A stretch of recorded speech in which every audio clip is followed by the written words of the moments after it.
speaking to you today from Sunnyvale Public Library's program room, and I'm very pleased today to be talking with the designer of the Perplexus, Michael McGinnis. I'm Liz Hickok. I'm the business and patent librarian here at Sunnyvale Library, and I'd like to welcome Michael McGinnis here to the library. Thank you for being here. You're very welcome. Thank you. So I'd like to know, first of all, about Perplexus itself. What inspired you as an artist to come up with this idea, and how has it changed over time? This has been a project that I've been working on since I was 17 years old. It started out as a high school art project. I was taking an art class in Petaluma, and this instructor gave us the problem of solving a board game, or creating a board game. And I was really bad at board games, but I thought I loved mazes, and I used to play with that game called Labyrinth, which you turn two knobs and a wooden table tips and the ball can roll around through it. And I thought, you know, that would be a really fun thing to produce in 3D. So I came up with a sketch, I showed it to the instructor, and he says, okay, got to build it. And that was one of the hardest things I ever did, really. But it was an interesting idea to go from, you know, what does it take to go from just a thought in your mind to even a sketch, and then from the sketch into reality. And that was long enough ago that I didn't have any real design skills. So it took many, many years to get to the level of development that I am at now. Great. And how many versions of Perplexus did you go through before you finally came up with the commercial product? I must have made dozens of different versions. And see, the thing is that Perplexus is not like Rubik's Cube, where people sometimes relate the idea of this thing that you move around with your hands to the Rubik's Cube.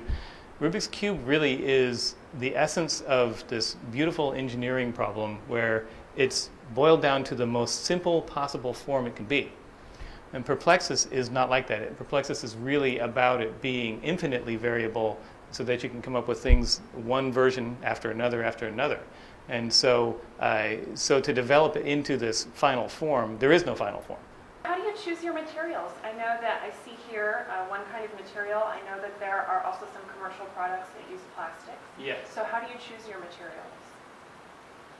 The piece that's in front of us right now, it's actually considered what's called a superplexus, because the Perplexus is the small handheld versions, and then it becomes supersized.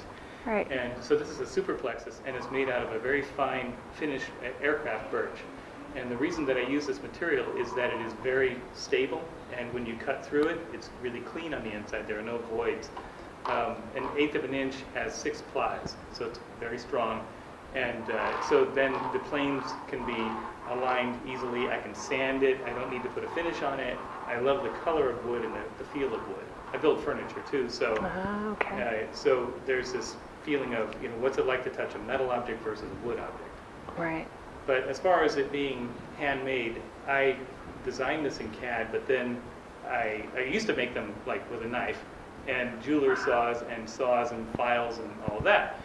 But then it became impractical to do that. To get anything done in time, I really need to have a CNC router.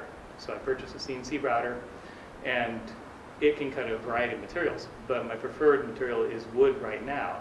But you'll see in an interview or in my lecture later on that I use other materials depending on the location where it's going to be placed. In Willow Glen, there was a beautiful little toy store that's gone now, but they only carried handmade, pretty much wooden games and toys and very earth-friendly items. And the only plastic thing they ever carried was Perplexus. And the reason for that was that they felt that something this complex couldn't be made with other media in a way that would be sellable or affordable. And so plastics have to be used for the production models. But for all of the ones that I produce by hand, they can be made in plastics, wood, stone-like materials, metal, any kind of material I'd like to try. Okay, great. So where have some of your items, your handmade items, been placed? As far away as Questacon, the National Science and Technology Center in Australia. I have one in Fano, Germany. Another went to Poland recently in Krakow. There's one in Germany, one in Sweden. It was on display in the UK, and around the United States. All right. So it's really becoming a worldwide phenomenon. That's great. At the Public Library, we have a 3D printer, and people are really excited about 3D designs and innovative projects like this one. And so I wanted to ask you, have you ever used a 3D printer in your process? And if so, can you tell us a little bit about your experience using both the printer and the software, 3D design software? Sure. When I was, even as of maybe 5 years ago, I hadn't used any kind of CAD to do any of this work. But I've been working for the past 30-something years. So most of that was by hand. And I found an interesting problem here is that the more complex these pieces become, the more difficult it is for me to visualize them.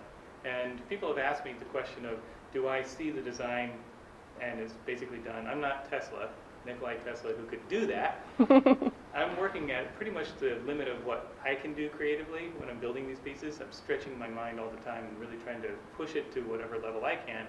And I found that it was a waste of time for me to produce a piece in flat planes out of paper or out of cardboard or foam core or other kinds of materials, and then have to have an engineer draw those up, especially since they wouldn't be done as accurately as I want them to be. So I taught myself CAD, purchased a very nice software called SpaceClaim, which allows me to create 3D models and then to turn those into the right file types for A, cutting in flat planes on my CNC router, or B, as STL files for 3D printing. Now, the model that's right in front of me, these pieces that are white, I've designed all of those in SpaceClaim. They have bearings inside of them, and they're all completely 3D printed.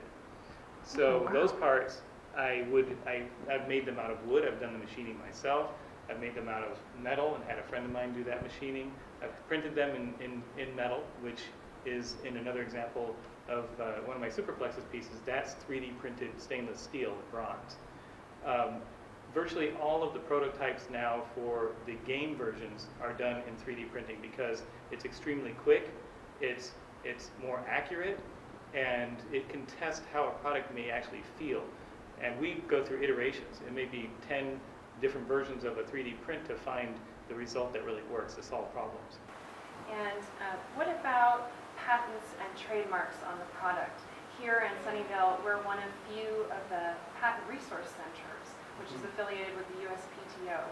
And so we get a lot of questions from business people, entrepreneurs, inventors, and creative minds like yours about getting patents and trademarks on their products. So what has your experience been with either of those? That's an extremely critical part to play here in getting a production model of any kind. It's not important for me in my art pieces because these are really art pieces and they're protected from another point of view as individual art pieces. You can't just copy a piece of art like that. But so copywriting these, as from what I understand, they're copyrighted just by producing them to begin with. But patents and copyright on names and all of that, we have a patent attorney who's relatively in the area here. They are responsible for taking care of these details, but I have to produce all of the drawings, etc. But it's critical that these things be done because there are companies who are already trying to copy these. Right. And what do you think makes Perplexus such a popular game? It's all the way out to China. Yeah, just well, China has so many fake copies. It's kind of a sad thing, especially since they're not making them out of the kinds of plastics and materials which are really better for people and the environment. What's made it, I think the thing that's gone on to make it really popular is that it's a concise or consolidated complex structure that people can focus on and become involved in a way that's similar to how people get involved in video games. Because when they play with video games, there's this large world that they're inside of, and it has its time and its space, and a lot of things change. Where the Perplexus is a miniature solid state version of that, where the levels of complexity are hard to describe. In fact, when I'm looking at the pieces myself, I really can't see the entirety of it. You have to really go through it to really experience that. So I know a lot of people who are here today are going to be inspired, and you're going to spark their creativity. What inspired you to become an artist or a designer? For some strange reason, I thought I would be an artist since I was in junior high. Well, it's kind of a weird story, but it's because my name's Michael, and I thought, well, Michelangelo was a sculptor, so I'll be a sculptor. And My father was an architect. He worked for GSA doing federal building design, and I thought maybe I'll be an architect, but I really wanted to do art instead. I have 11 brothers and sisters, all these sisters making art all the time, older than me, and they spent a lot of time making art. So it was just one of those things that was in our family. Creativity, problem solving, art, and there really was no other direction that I went in. And what advice would you give young aspiring artists or designers?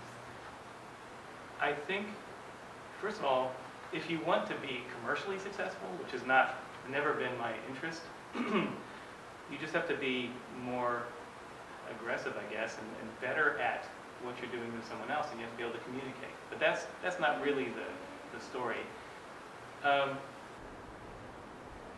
I think it's doing something that you enjoy, that you have a passion and you love what you're doing. It doesn't matter how much money you're making if you're happy with your life. And so my grandfather on his deathbed, I saw him just before I went off to graduate school. And he had a long life, and he owned farms, he did all of these things. And I never thought of him as having this opinion, but when I saw him, he just said, the main thing to do in your life is to enjoy yourself. And I feel that's the case. So if you find a passion and it doesn't earn you money, work somewhere else and keep at your passion. Those are inspirational words. Thank you. So would you give us a demonstration of your project here, your design? This piece right here is called Luna, and the reason for that name is I asked my son, what do you think it looks like? And he says, it kind of looks like the moon with a lot of little craters and things, so it became Luna. Like the moon. Yeah, there are circles oftentimes in a piece, and this one has plenty of circle shapes in them, so they're sort of crater-like. Well, to describe it, I may have to get up, which I don't think I should. But this particular version is different than most in that it doesn't have any railings in it, where there are added railings to it. Instead, the path is what I call a split rail, so that it's really like railroad tracks. And the goal is to get from beginning to end. So you'll see that the end is in a little circle right here, and the beginning is on the other side. So to get the ball to this beginning point, I'm going to do it backwards. The ball catches, it's always at the bottom of the sphere unless it catches on it. And now that's the only place we can get on to the beginning of this. And the goal is to navigate each pathway section. And they're numbered according to planes. So I just was on plane 1, I'm on plane 2, and now plane 3. And as I go through this, you'll discover certain things occur, such as the railroad tracks become narrower or wider, and so that affects the difficulty of play along with the kinds of turns that you have to make. And so I'm at number 5 right now. I'm on to number 6. This one goes to 140. So unlike the actual games, like when I was first designing these, it fell off at 7. When I was first designing these, I didn't have the idea that every plane can be a number. Instead, it's sort of an obstacle. Like you go around a corner, that could be a number. You go, you turn again, that could be another number. So in the original, it goes to 100. It doesn't have 100 plane changes, but now that's how I developed these. So an example would be a larger scale, different piece called Circles, which is here and will be on display. It has 303 plane changes, which gets to be much larger, but I've done them 450. So that's like in a version that's, say, 4 foot in diameter. So scale isn't really an issue for me because I can build these at any scale. And someday would love to do one that is large enough that it's, say, overhead and you do by remote control. Oh, great. You know, so maybe it has a big, not a beach ball, but a very lightweight ball in case it hits someone on the head. Right. No sphere would be awesome. I built these with no sphere, so if the ball falls out, you can just put it anywhere you want on the track. Kids love that because they don't even know where they're at. They just put it on and go, I'm going from there. Okay, great. Well, our time is up, but thank you so much for You're coming welcome. to the library today. It's been Sure. such a pleasure to talk to you. Yes. Thank you very much, Michael, for joining us here at Sunnyvale Public Library today. It's been a pleasure to speak with you. Thank you very much. I enjoyed being here.